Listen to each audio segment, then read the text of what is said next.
Hello and welcome to the video for what is the last in my series of Best Ontario Rail Trails.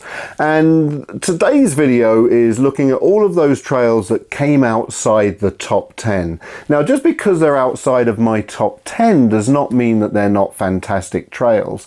Any day riding your bike down an avenue of trees or through empty and desolate farmland is a great day on a bike. So all of these trails in this video are fantastic. All of them, that is, except one. The very last trail on this video is, to put it mildly, diabolical, and I would highly recommend that you do not ride on this trail unless your bike is equipped with tires the size of tractor tires. But you're going to have to wait until the end of the video to see what trail that is. There is a saying, last but not least. Well, I've left the least till last.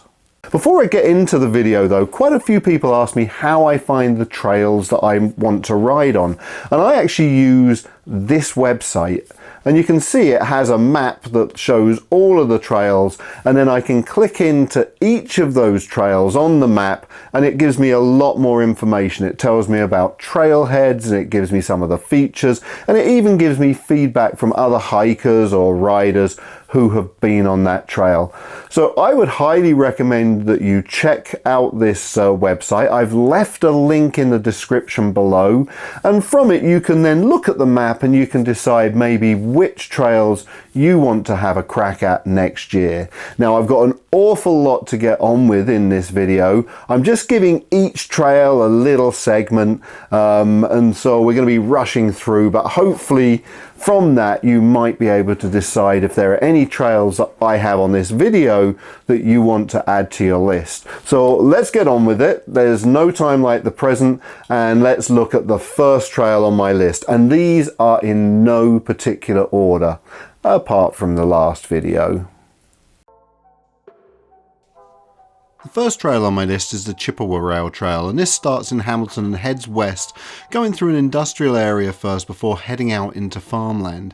It's a pretty decent trail and it's very quiet with a good surface, but by itself it probably wouldn't be too much of a ride. So I linked this trail up with our second trail, which is the Gypsum Mine Tract Trail. I linked these two trails with a third trail, the Rotary Riverside Trail, which runs alongside the Grand River, so this made for a really picturesque loop. The next trail on our list is the Lang Hastings Trail, and this starts in Peterborough and it heads east towards Rice Lake.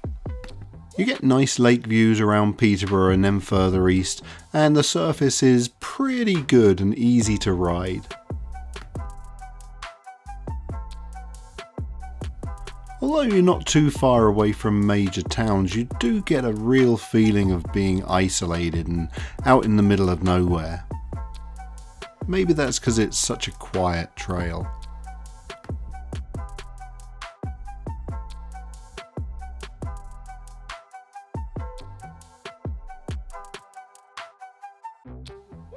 One of my local trails is the Thornton Cookstown Trail. It's about 19 kilometres in one direction, so about 38 kilometres there and back. So it's not a very extensive ride, but it is enough to kind of get your legs warmed up. And it's a very quiet, peaceful trail, again, running through an awful lot of farmland, and it does hit a couple of major towns along the way.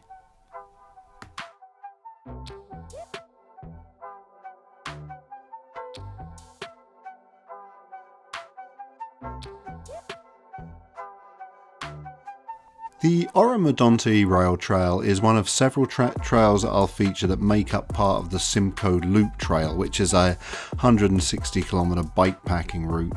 Oro-Medonte runs from Barrie to Orillia, and it's a very straight long trail, and although it runs along the north shore of Lake Simcoe, you have to make a couple of detours to actually see the lake itself.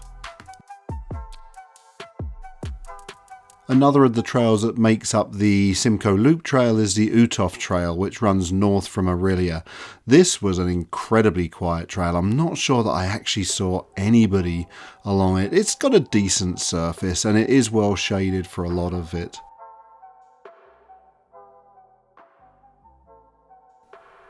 The Uthoff Trail finally reaches Georgian Bay, and from there it turns westward along the southern shore of Lake Huron and becomes the Tay Shore Trail, which is a fully paved rail trail.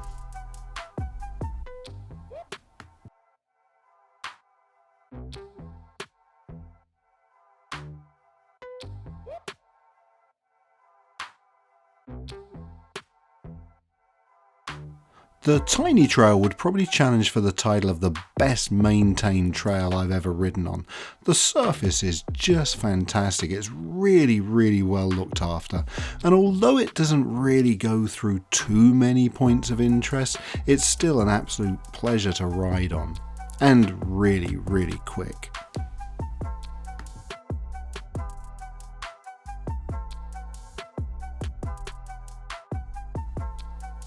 The Tiny Trail ends and blends into the North Simcoe Rail Trail, which again doesn't have too many features of interest, and it's not nearly as well maintained as the Tiny Trail. But, you know, it's absolutely rideable, and you still go through a lot of really, really nice farmland.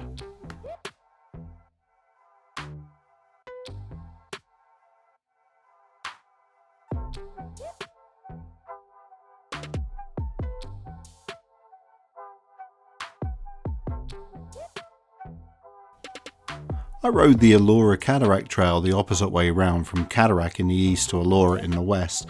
The east end was a little bit rutted. I rode it in the spring and it was a little bit icy, the ground was hard, there were a few horses' hooves and things like that, so you were getting shaken about a fair bit, but it was absolutely rideable. The west end from Shandam to Elora itself is the more interesting end of the trail. Unfortunately, then you have to turn around and come all the way back to Cataract if you're doing an out and back loop. The Haliburton County Rail Trail, which runs through the Haliburton Highlands, is the furthest north I've been on any rail trail so far. Now, this is a multi-use trail, so there were an awful lot of ATVs on it. They're all really, really considerate though. But this does mean that the surface is a little bit chopped up, a little bit rutted. In places it was a little bit sandy as well. But it was definitely very, very rideable. Unlike the Victoria Rail Trail, and I should point out, I mean the south end of the Victoria Rail Trail, south of Lindsay. This was almost unrideable, and I rode it on a really, really hot day, which didn't help at all. But let me explain a little bit more why it was so bad. Officially, the Victoria Rail Trail, at least the bottom 4 kilometres of it, are horrendous. This is a good bit. That's a really good bit actually. There's a lot of rock, a lot of sharp rock, a lot of ups and downs. You're constantly having to keep your attention. My arms are just beginning to drop off. And yeah, I have 22 kilometers to go. Normally when I'm riding a rail trail, I'm surprised at how quickly I eat the miles up, but on this one I was struggling for every single kilometre. It got to a point where I was stopping every 2 kilometres, but every time I stopped I was swarmed by mosquitoes, which just made it even worse. That young lad was the only other person I saw on the trail, and I have to admit he wasn't really a welcome sight. But every rail trail serves its purpose, and this one was so bad that it was actually quite comical, and I knew I'd get a video out of it. Rail trails really are my happy place. They're so underused that they're normally incredibly quiet and tranquil, and I go through so many sights of beauty and interest. So I'm going to continue riding them for as long as I can. I do hope you've enjoyed this video. If you have, hit the like button and subscribe to the channel. And I shall see you all on the next ride.